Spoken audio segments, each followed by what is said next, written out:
कथेचं नाव शापभ्रष्ट. लेखक डॉक्टर वसंत वराडपांडे. वहिनी, आज मी विलक्षण अस्वस्थ आहे. खरं तर तुम्हा दोघांच्या वादात मी पडावं हे योग्य नाही, तसा अधिकारही नाही. अण्णा माझा लहानपणापासूनचा मित्र, भावासारखा. तू देखील ते नातं मान्य केलंस. त्याच अधिकारानं काही सांगावंसं वाटतंय म्हणून हे लिहितोय. माझ्या या कृतीची संभावना तू कशी करशील त्याची चिंता नाही मला. कदाचित तुला माझा हा आगाऊपणा वाटेल, रागही येईल. पण मला जे वाटतं ते मी बोलून दाखवलं नाही तर तुम्हा दोघांचंही हितचिंतक या नात्यानं माझ्यावर असलेली जबाबदारी मी पार पाडली नाही याची मला खंत वाटत राहील. फक्त तेवढ्यासाठीच हे लिहितोय. तुमच्या लग्नानंतर आज 2 वर्षांनी आपली भेट झाली. फिरतीच्या कंटाळवाण्या नोकरीत जाणवणारा शीण घालवावा म्हणून मी मुद्दाम तुमच्याकडे आलो. वाटलं होतं व्यावहारिक जगाच्या वैराण वाळवंटात प्रेमाचं पाणी शिंपून तुम्ही उभयतांनी सुखाचे मळे फुलवले असतील. त्या मळ्याच्या सावलीत जरा वेळ बसावं, जुन्या आठवणीची उजळणी करावी, भविष्याची चंदेरी स्वप्न तुमच्या डोळ्यांनी बघावी आणि तुमच्या जिव्हाळ्याच्या वर्षावाखाली ओलं चिंब होऊन परतावं. महिन्याला नियमितपणे हाती लठ्ठ पगार टाकणारी नोकरी करताना दमछाक झालेलं माझं मन तुमच्या सहवासात मोहरून जाईल असा केवढा भरोसा होता मला. पण आज मी जे पाहिलं ऐकलं त्यानं त्याला तडा गेला. तसं पाहिलं तर अगदी अनपेक्षितपणेच मी तुमच्याकडे आलो होतो. संध्याकाळच्या काळ्या सावल्यांनी क्षितिजाला वेढून टाकलं होतं. जुनाट वस्तीतल्या वातावरणाला त्यामुळे अधिकच अवकळा आली होती. माझं अंग दिवसभराच्या प्रवासानं अगदी शिणून गेलं होतं. घरी जाताच केव्हा एकदा हे अवघडलेलं शरीर बिछाण्यावर टाकतो असं मला झालं होतं. घराच्या दारावर टिचक्या वाजवताच तू आतून बाहेर आलीस आणि मला पाहताच थक्क होऊन क्षणमात्र बघतच राहिलीस. विस्मयाच्या आणि हर्षाच्या लाटा तुझ्या टपोर भावदर्शी डोळ्यातून क्षणार्धात तरंगून गेल्या. मी आत प्रवेश करत असताना तुला बसलेला धक्का मला जाणवत होता. अजूनही तू होती तशीच दिसलीस. वाटलं या 2 वर्षात जणू तू बदललीसच नाहीस. पण दुसऱ्या क्षणी कसली तरी आर्तता तुझ्या सुंदर मुद्रेला स्पर्शून गेलेली मला जाणवली. पण सहजतेनं तू स्वतःला सावरत उत्फुल्ल टवटवीत नजरेनं मला निरखीत तू स्वागत करीत म्हणालीस, किती अचानक येत आहे मधुभाऊजी, निदान पत्र पाठवून कळवायचं तरी. मी आत पाऊल टाकलं आणि खुर्चीवर टेकीत म्हणालो, अचानक भेटण्यातला आनंद किती मोठा असतो वहिनी. पण का, न कळवल्यामुळे गैरसोय तर झाली नाही ना तुमची? समजा झाली असती तर काय केलं असतं? आलो तसाच परत फिरेन. माझी सुटकेस आत नेऊन ठेवीत तू हसत म्हणालीस, आपल्या बंधुराजांना न भेटताच. तुझ्या तोंडचा बंधुराज हा उल्लेख कसाचाच वाटला. मला खटकला, कुत्सितपणाचा वाटला. तिराईतपणाचं जळमट जणू त्या एरवी चांगल्या वाटणाऱ्या शब्दाला चिकटल्यासारखं वाटलं. वाटलं कदाचित माझा गैरसमज असेल. धीराची थट्टा करण्याच्या अधिकारात तुझ्या स्वरात चेष्टेखोरपणा डोकावला असेल. त्यामुळे विचलित न होता मी म्हणालो, असं कसं, आल्यासारखं अण्णाला भेटेन आणि मगच जाईन. तुझे डोळे चटकन भरून आले. म्हणजे मला काही स्थान नाही असंच ना भाऊजी? तुझा तो रडवेला स्वर ऐकला आणि मीच वरमलो. मी नकळत तुझ्या जखमेवरची खपली तर काढली नव्हती ना? काही कळेना. म्हणालो, असं का म्हणतेस वहिनी? तू आहेस म्हणून हे घर आहे, नाहीतर या फकीराच्या संसाराला मठाची अवकळा आली असती. मनस्वी कलावंताचा संसार सांभाळणं ही तारेवरची कसरत असते. ती तू करते आहेस याची जाणीव आहे मला. मी बोलत असताना मला कळणार नाही अशा दक्षतेनं तू तुझ्या डोळ्यांच्या ओलसर कडा पदरानं पुसून घेतल्यास. विषय बदलण्यासाठी मी म्हणालो, अण्णा कुठे आहे? भटकायला गेलेत नेहमीसारखे. आणि तू एकटी काय करतेस घरी बसून? तू का नाही गेलीस? नाही गेले. जायचं का तो नाही नेत म्हणाला? कशाला जायचं भाऊजी? फिरायला जाताना मी सोबत आहे याचं भानसुद्धा नसतं त्यांना. आपल्याच तंद्रीत असल्यासारखे चालत राहतात, स्वतःशीच गुणगुणत राहतात, हलत्या झाडांकडे नाहीतर उडत्या पाखरांकडे बघत मध्येच थांबून राहतात. कधी आपल्या मनाचं सांगत नाहीत की मी सांगते ते नीट लक्ष देऊन ऐकत नाहीत. मग जायचंच कशाला फिरायला? त्यापेक्षा घरी बसलेलं बरं, निदान मनस्ताप तरी होत नाही. तू एकदम बोलून गेलीस. कदाचित आपण हे उगाच बोलून गेलो असं तुला वाटलं असावं, कारण स्मिताच्या पांघरुणाखाली चेहऱ्यावरचं उदासपण झाकून घेत तू म्हणालीस, छे, काहीतरीच बोलत बसले, आल्यावर चहासुद्धा विचारला नाही. पण विचारून उपयोग तरी काय म्हणा, दूध संपलंय. तुझं विषण्ण हसू मनाला कसं कापीत कापीत गेलं. तरी पण शेजार घरून दूध उसणं आणून तू चहा केलास. चहाचा कप घेऊन तू आतून बाहेर आलीस तेव्हा तू साडी बदलली होतीस, केसावरून सावरले होते, चेहरा धुतला होता आणि ओठावर माझ्या ओळखीचं असणारं जुनं हसू होतं. जणू तू नवीनच झाली होतीस. मी चहा घेत असताना जवळच्याच खुर्चीवर बसून माझा हालहवाल, जुन्या परिचित मित्रमैत्रिणीची माहिती असं बरंच काही विचारित होतीस. तुम्हाला बाळ झालं आणि गेलं ह्याची तशी मला कल्पना होती. तेव्हा ती तुझी ओली जखम पुन्हा नव्याने वाहू नये याची सावधगिरी घेत मीही बोलत होतो. तुझा संसार निहाळीत होतो. घराच्या भिंतीवरचा रंग उडालेला होता. जुन्या सरंजामदारी वाड्यातल्या एकीकडच्या 3 खोल्यात तू तुझा संसार थाटला होता.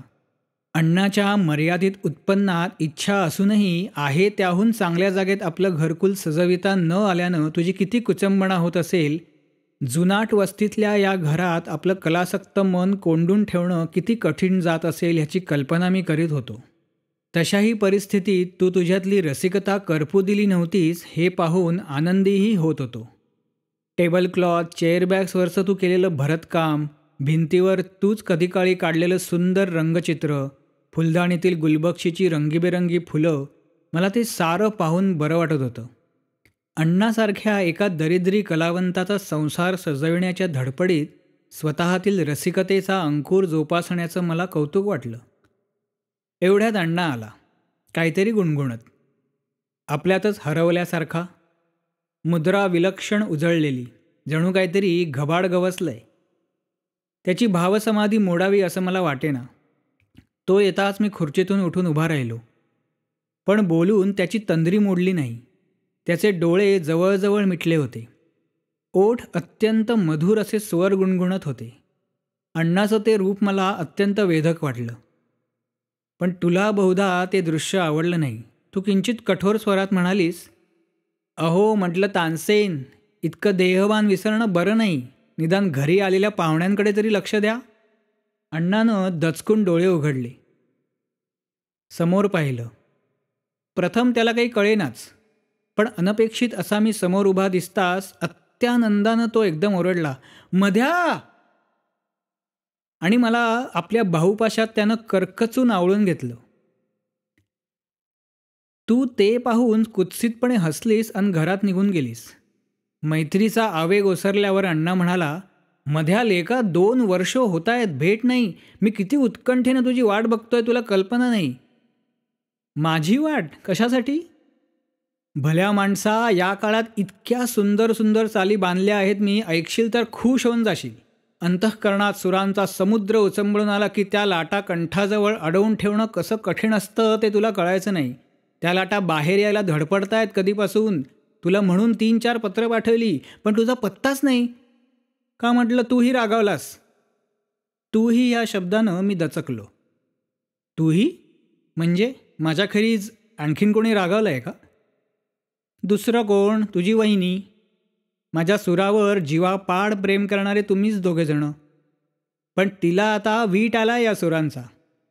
म्हटलं तुझंही तसंच झालं आहे की काय? अण्णाचं बोलणं ऐकून मला धक्काच बसला. वहिनी? तुला अण्णांच्या सुरांचा वीट आलाय? अगं तूच तर एकेकाळी ह्या सुरांसाठी वेडी झाली होतीस. माझ्या खोलीवर अण्णा गायला लागला की सर्वांगाचे कान करून त्याचं गाणं तू ऐकत होतीस. देहभान विसरत होतीस. 3ही सप्तकातून एखाद्या विद्युल्यतेप्रमाणे सहज संचार करणारी त्याची तान काळजात रुतून बसवत होतीस. गंधर्वाच्या कंठातच शोभून दिसावेत असे अण्णाच्या गाण्याचे सूर देहाच्या ओंजळीत भरून घेऊनच तू घरी परतायचीस. आणि हे सगळं तू मला बोलून दाखवायचीस निसंकोचपणे. आणि एकदा असंच या स्वरांच्या संमोहनानं मन भारलं असतानाच तू तुझं मनोगत माझ्याजवळ सांगितलंस. हा स्वरांचा धनी तू मनोमन पती म्हणून वरला असल्याचं मला सांगितलंस. कॉलेजमध्ये अण्णा तुला संगीत शिक्षक म्हणून पाठ देत होताच, पण तू त्याच्याजवळ खाजगीपणानं गाणं शिकण्याचा हट्ट धरलास आणि केवळ तुझ्यासाठी तो नको नको म्हणत असतानाही मी त्याला तो हट्ट पूर्ण करण्यासाठी भाग पडलं. स्वरांची नाना तऱ्हेची गुंफण करून अनवट राग उत्पन्न करण्याचा, स्वरांची नवीन प्रकारे जुळणी करून सर्वस्वी अपूर्व अशा चालीची बांधणी करण्याचा अण्णाला छंद होता. असा प्रयत्न करताना अवचित एखादा स्वरमेळ त्याच्या हाताशी आला की तो कसा आपल्यातच हरवून जायचा, त्याची जणू समाधी लागायची. शिकविता शिकविता स्वतःच त्या स्वरांच्या रेशमी पाशात गुरफटला जायचा. तो अनोखा साक्षात्कारी क्षण उराच्या शिंपल्यात जपून ठेवीत तू घरी जायचीस आणि दुसऱ्या दिवशी पुन्हा त्याच क्षणाची प्रतीक्षा करायचीस. अण्णा आपल्या तंद्रीत स्वरांचं भव्य देऊळ उभं करायचा आणि तू हळूच त्या देवळात देवता म्हणून स्वतःचीच प्राणप्रतिष्ठा करायचीस. अण्णावर तुझं प्रेम जडलं आहे हे मला दिसत होतं. अण्णा डोळे मिटून मधुर स्वरांची रमणीय आरास ज्या ज्यावेळी मांडत असे त्या त्यावेळी किती अनिमिष दृष्टीने त्याच्या त्या समाधीसुंदर मुद्रेकडे तू बघत असायचीस हे मला अजूनही आठवतं. स्थळकाळाचं भान विसरून जात होतीस. शरीरानं तुझ्याजवळ असलेला अण्णा मनानं कितीतरी योजनं दूर असायचा. त्यामुळं मनातलं प्रेम बोलून दाखवण्याइतकं धैर्य तुला व्हायचं नाही. आठवतं ना? आणि मग तुझ्या वतीनं मी अण्णाजवळ गोष्ट काढावी असं तूच मला सुचवलंस. नव्हे, आग्रहानं माझा त्याच्यासाठी पाठपुरावाही केलास. पण शेवटी अण्णानं तुझ्या प्रीतीचा स्वीकार केल्याचं मी तुला सांगताच किती विलक्षण पुलकित झालीस तू. रोमारोमातून शहारून निघालीस. पण होकाराआधी अण्णानं तुला नकार दिला होता हे तुला माहीत आहे का वहिनी? तुझ्याही पूर्वी अण्णाच्या दैवी सुरांवर लुब्ध होऊन अनेकींनी आपलं सर्वस्व त्याच्या प्राप्तीसाठी अर्पण करण्याची तयारी दाखवली होती. पण तेव्हाही त्यानं निग्रहानं नकारच दिला होता. पण तुमच्या दोघांच्या लग्नाबाबत तू पुढाकार घेतलास, अण्णानं नाही. या लग्नाविषयी अण्णा फारसा उत्सुक नव्हता, किंबहुना उदासीनच होता याची तर तुला जाणीव होती ना. तुझ्या आग्रहाखातर अण्णाला जेव्हा मी तुझ्याबद्दल विचारलं तेव्हा त्यानं मला निग्रहानं मोडून काढलं होतं. तो म्हणाला होता, मधू, माझ्यासारख्या भणंगाशी लग्न करून रेखा किंवा कोणतीही मुलगी सुखी होईल असं मला वाटत नाही रे. कशावरून? अरे मी हा असा सामान्य, न रूप न पैसा. रेखा तुझ्या गुणावर प्रेम करते अण्णा. रूप आणि पैसा यापेक्षाही कितीतरी मोलाचं हे सुरांचं वैभव तुझ्याजवळ आहे. या दुर्मिळ वैभवाचं तिला आकर्षण आहे. आकर्षण म्हणजे प्रेम नव्हे मधू.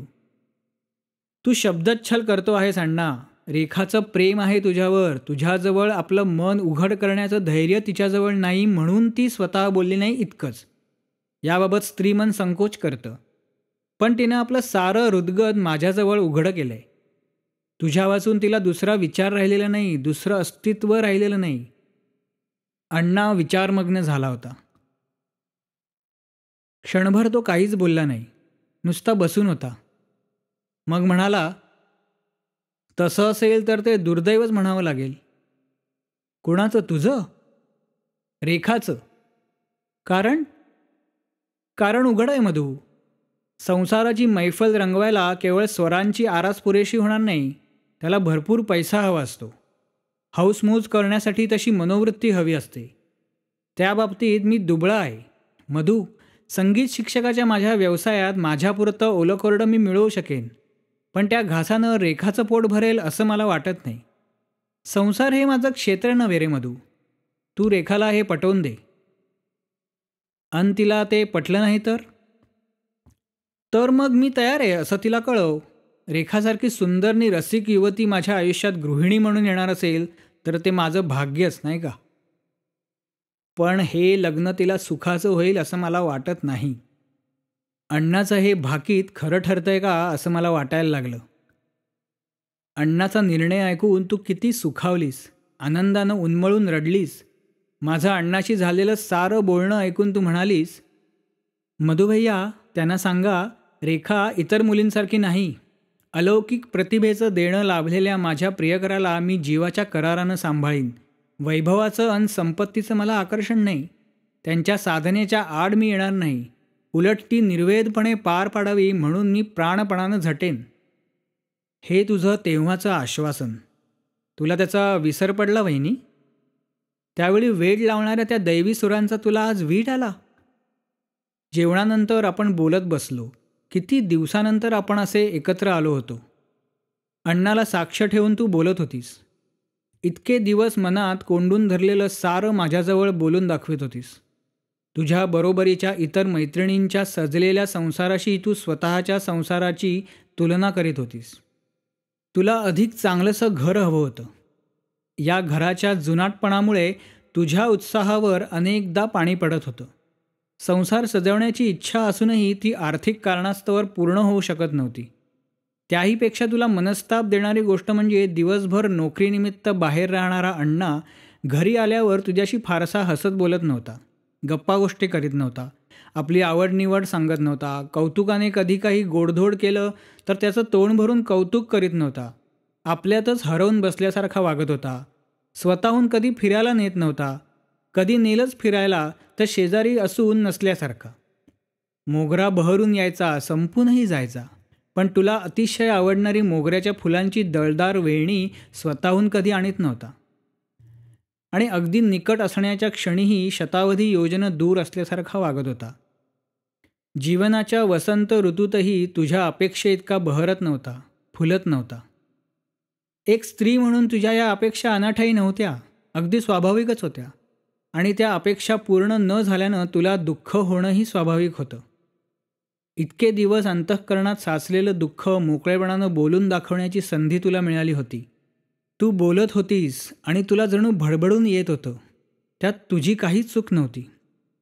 शिवाय मीही कोणी परका नव्हतो, तुमच्यातलाच होतो. अण्णाच्या समोरच अण्णाविरुद्धचं हे तुझं बोलणं मी ऐकत होतो. हे सारं निमूट ऐकून घेताना अण्णाला काय वाटत असेल या जाणीवेनं एकीकडे मी कासावीसही होत होतो आणि दुसरीकडे तुझं दुःख निरसून जाण्यासाठी तुला प्रतिबंध न करता तुझं बोलणं ऐकतही होतो. शेवटी न राहून मी म्हणालो, अण्णाच्या समोर असं हे बोलतेस तू वहिनी? अण्णा रागवेल ना? तू विचित्र हसलीस आणि म्हणालीस, नाही रागवायचे, ते स्थितप्रज्ञ आहेत ना. अण्णा आणि स्थितप्रज्ञ हे नवंच ऐकतोय मी वहिनी. वातावरण सैल करण्यासाठी उगाचच विनोदानं मी म्हणालो, मलासुद्धा नव्यानेच कळलंय भाऊजी. माझं बाळ गेलं त्याचं ओलं दुःख उरात घेऊन मी रडत होते. मला आधार हवा होता. कुशीत बाळ घेऊन झोपणारी मी त्या दिवशी रात्री रिकामी कूस पाहून आक्रंदत होते. पण तेव्हाही यांचे डोळे कोरडेच होते आणि माझ्या पाठीवरून यांत्रिकपणे फिरणारा ह्यांचा सांत्वनाचा हात थंड होता. सगळी ऊब हरवून गेलेला. तुझे डोळे भरून आले होते. ओठातून बाहेर फुटू पाहणारा हुंदका किती प्रयासानं दाबला होतास तू. आणि मग हसलीस, तेही किती भेसूर. मी तुमच्याकडे आलो होतो ते किती वेगळ्या आशेनं. वाटलं होतं बऱ्याच अवधीनंतर अण्णानं उभारलेल्या स्वरांच्या देवळात आपणाला शिरता येईल. सागर किनाऱ्यावर एकामागून एक फुटणाऱ्या लाटा अंगावर घ्याव्यात त्याप्रमाणे अण्णाच्या दाणेदार ताना सर्वांगाचे कान करून सत्कारता येतील. कंठातून बाहेर पडणाऱ्या मधुर स्वरलहरी देहाच्या ओंजळीत भरून घेता येतील. अण्णाच्या कंठातून बाहेर पडलेल्या स्वरांच्या नक्षीदार पालखीत मनाला हळूच बसवून तृप्तीच्या मोगर माळा बेहोशपणे हुंगता येतील. पण हे असं काहीच घडलं नाही. तसं घडावं असा योगच नव्हता. तुम्हाला सोडून निघालो खरा, पण आठवत राहिले ते अण्णाचे डोळे. तुझ्या वेदनांनी भरलेल्या डोळ्यांपेक्षा अण्णाचे अश्रू वाचून आक्रोश करणारे डोळे. अण्णा स्थितप्रज्ञ नाही वहिनी. पुरुषी कठोरपणानं निग्रहाच्या आवरणाखाली मनाची वाहती जखम लपवण्याचा त्याचा प्रयत्न तुझ्या नसला तरी माझ्या लक्षात आला. अण्णा कलावंत आहे वहिनी, आणि कलावंत कठोर नाही होऊ शकत. त्याला अंतःकरण आहे म्हणूनच तर तो कलावंत झालेला असतो.